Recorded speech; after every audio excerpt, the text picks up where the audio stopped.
Me pesemete asem ni bia wo Ghana ha.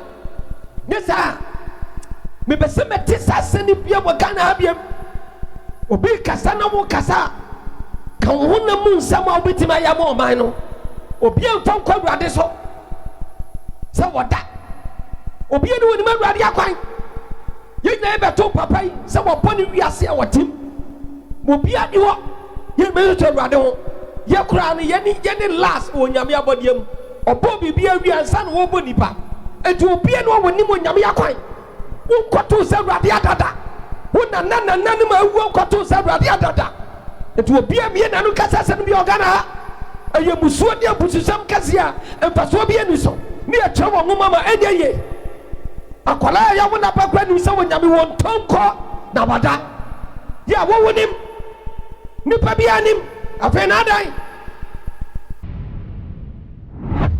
Ebusia papa Opambour edibia mane Matthew Poku prempe na the way a video ni sifa kono ano ohye. Me pesemete asem ni bia wo Ghana ha. Ne sa me pesemete asem ni bia wo Ghana ha bia.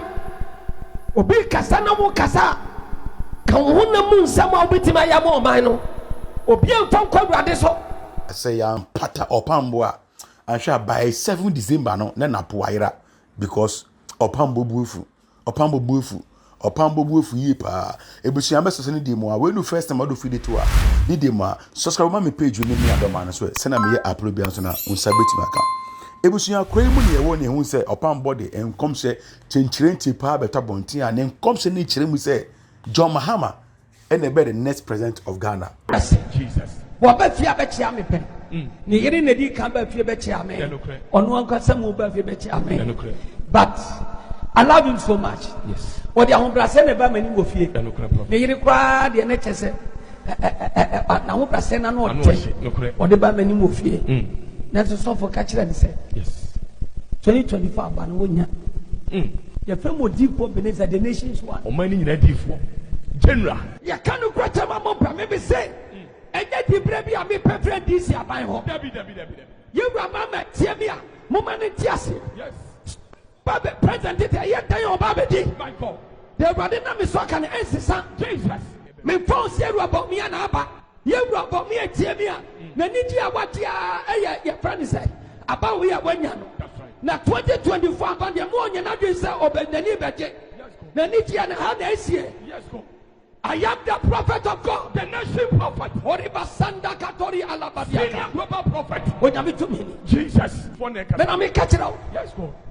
Mo pa so fo nyina nka mom so ne ntia no nyame nam so ne nka so Opambour ye trofo enya ye da Enkom hye yechi enkom hye bia obi abehye bia ene Opambour de enye pe no na Opambour dwa but say the Opambour buefu no eye NAPO asem bia wasen akoka onu say de bia NAPO ye campaign ne nsem obeka no na ma na trend e man kofo odi natem man kofo kan ho nsem bone this time the NAPO chirem say Nyankopon kra obo soro bo asase no adesa oda into the NDC for manifesto omode beto abonten omo chim some 24 hours economy plan eba no o se enye yi na kro bi eniwa ade we bi ewo so bo wi ase no ejimre oda we wa do kwesa so kwa sorry we wa ka ko 24 economy o we na ko re nya me bo sorry o bia odim de o ka bia de ka 24 hours we wa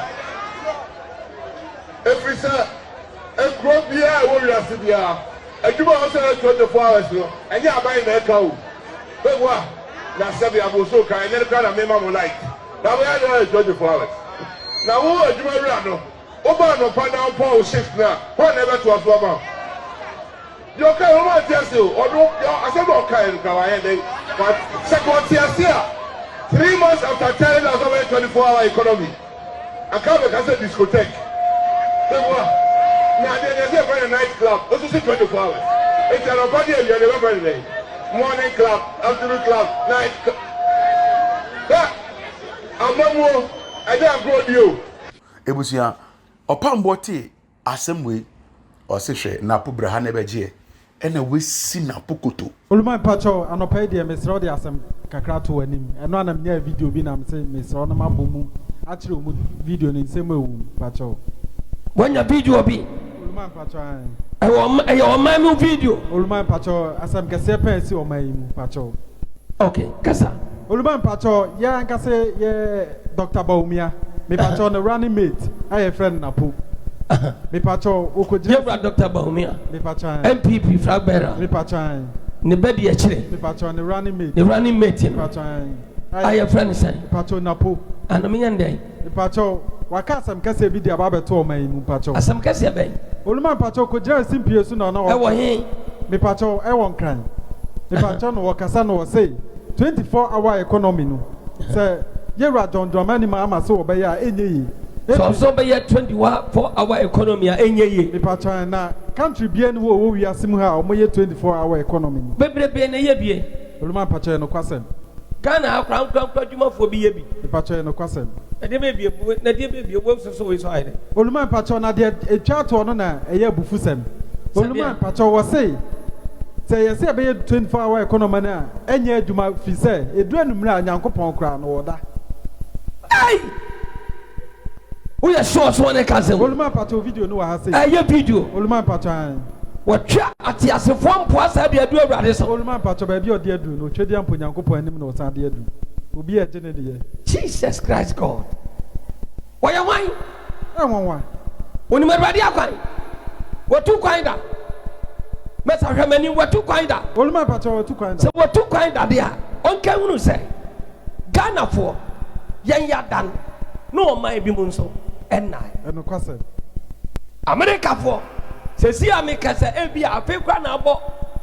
Ahomache anasa anadu be one e America. Samre wo nyame. Wa hedan. Wo hwe omo so ho. Yen ya de ache yen. Omo so mo na do da suom. Samre baby nso on ma ade ache anopa. Samre baby nso aye awia. Eno kwase. Eno na se me bese me kaseti a. Eno na echa ye se onyame won tonko no wa hedan. Wada.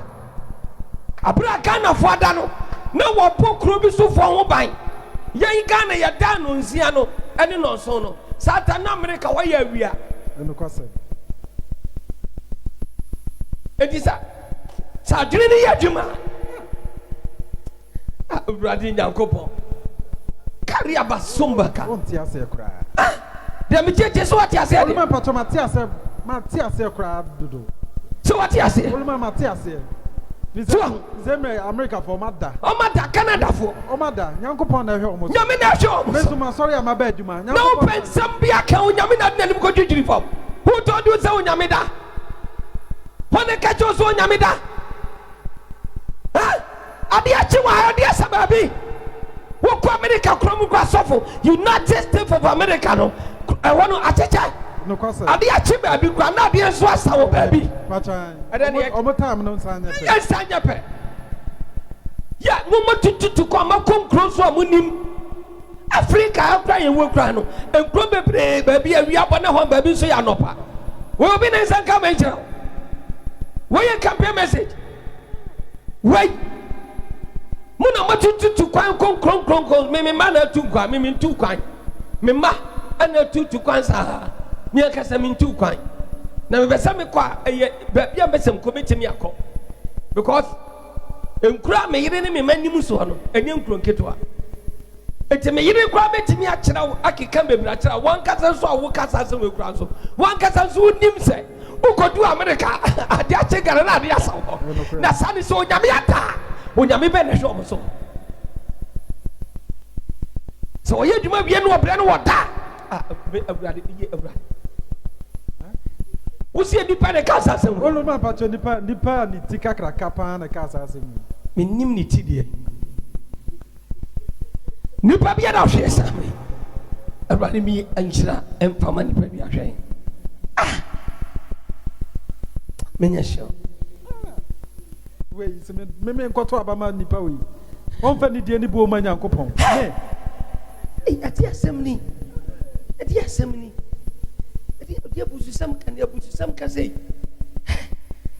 Abusisam kapani. So onyame kra wada.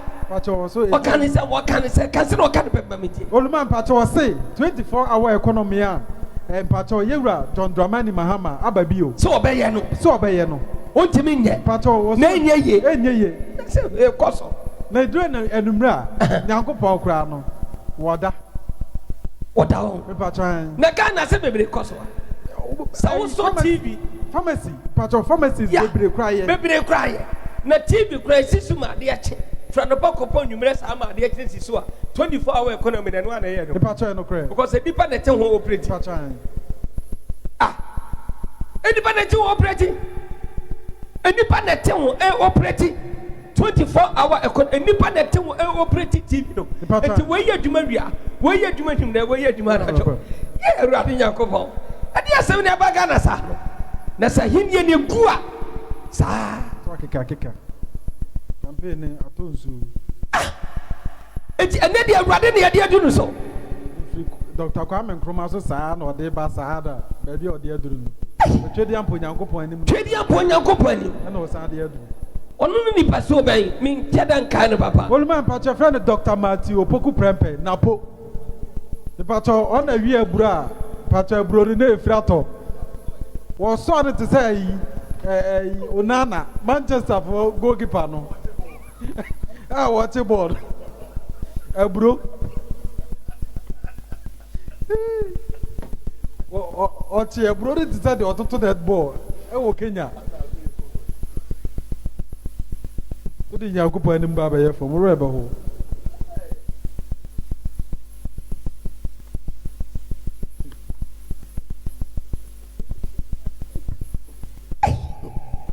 Awurade Nyankopɔn na no fom ya na Oluma ye ni brisam no woka ho na no fom ba bia pacho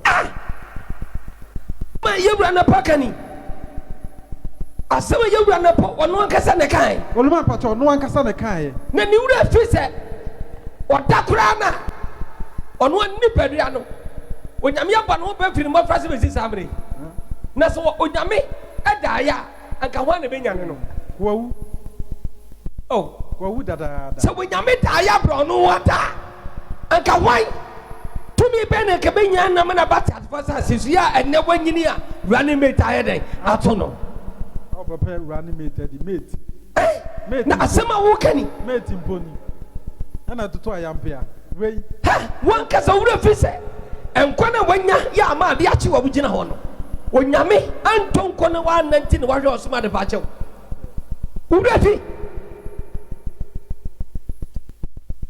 da o kasa do tumi ne gina o kasa so Nyankopɔn kra no woda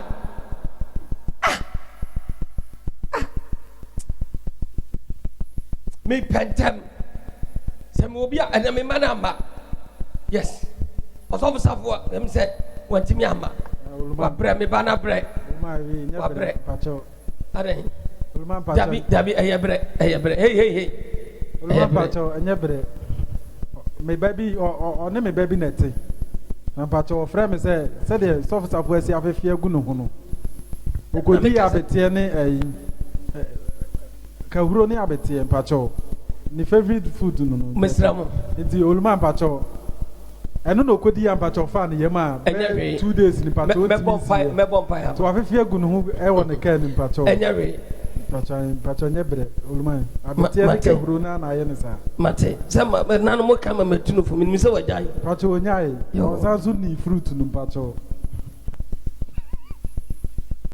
baby a wo hwe ye bia Awurade emie nhyirama wo wonyu fra tamfo na be don sem se wo nyame da ni muntira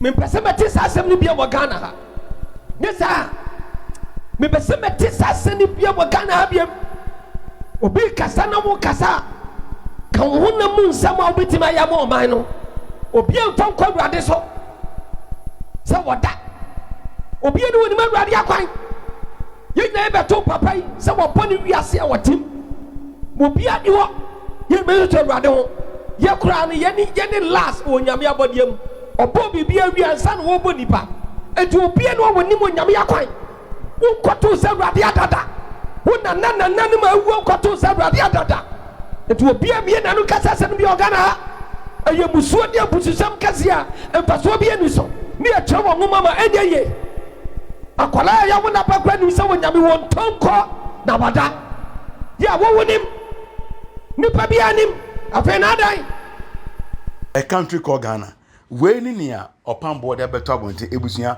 moma ye mpa e papa acho se ajobreo machupuku prempe eyo ono aneba ebusua ja comment wo no mani ha o sifa gisa asem na fe mi adoma no so ma me se na me upload bi anso na on sabet maka makra